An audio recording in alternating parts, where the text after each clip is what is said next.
Hello tout le monde, j'espère que vous allez bien. Alors aujourd'hui on se retrouve pour un tuto DIY, comment faire des petites cornes de diable. Alors tout simplement je vais prendre la pâte à modeler et je viens essayer de faire une petite corne. Tout simplement, enfin c'est vraiment très simple, il n'y a rien de compliqué, il faut juste essayer de ne pas la faire trop épaisse pour pas qu'elle soit trop lourde, pour qu'à la fin on puisse la coller sur notre serre-tête. Donc là je la module, je sais pas comment on dit, jusqu'à ce qu'elle me convienne. Et ensuite, quand je vois que la taille est à peu près parfaite, j'essaye de la plier délicatement pour pas qu'elle se casse. Et voilà, j'ai mes deux petites cornes.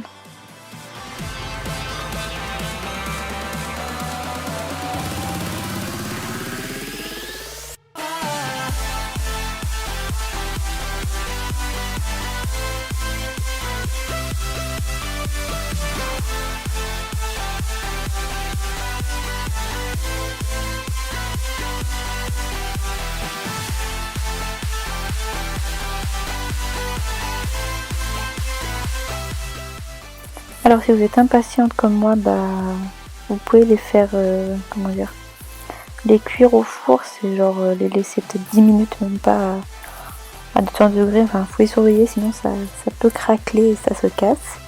Sinon si vous êtes beaucoup plus patiente, vous devez juste attendre juste 24 heures, hein, je précise, à l'air frais, puis elles seront dures le lendemain. Du coup voilà, une fois qu'elles sont sèches, je viens prendre de la peinture, là j'ai fait du brun, et je viens peindre mes petites cornes. Ensuite je vais faire quelques effets un peu, je vais rajouter quelques touches de foncé pour vraiment donner cet effet un peu vieilli, un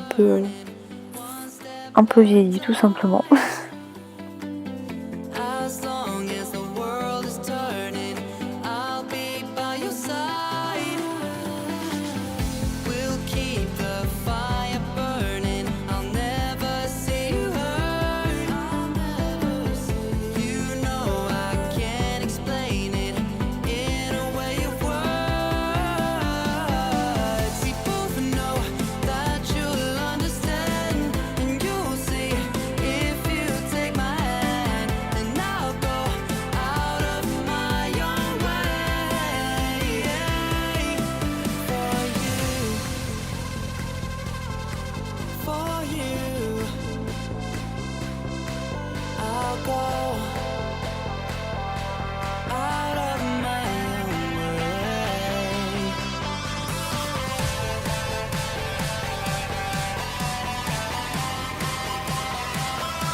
See the light inside you, brighter than the skies.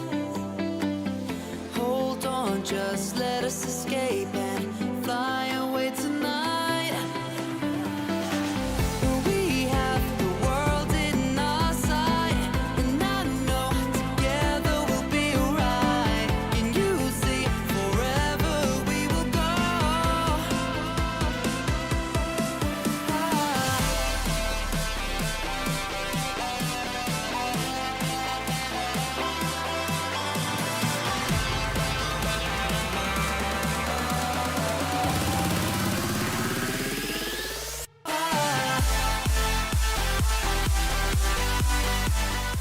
Voilà, moi j'ai fait plusieurs couches, puis entre chaque couche je sais sécher pour que ça aille plus vite. Oui, je sais, vous avez compris, je suis pas du tout patiente pour ce genre de bricolage. J'aime que tout soit fait rapidement. Du coup bah voilà, j'ai rajouté quelques couches de plus foncé, puis j'ai laissé sécher, puis une fois que tout était sec, j'avais commencé par les accrocher sur des petites pinces et ça tenait pas du tout. Du coup bah je les ai collés avec de la colle chaude sur un serre-tête. Et puis bah ça fait largement l'affaire. Donc voilà, j'espère que ce petit DIY tuto express vous a plu. Et n'hésitez pas à me dire en commentaire s'il vous sera utile ou pas. Voilà, des bisous!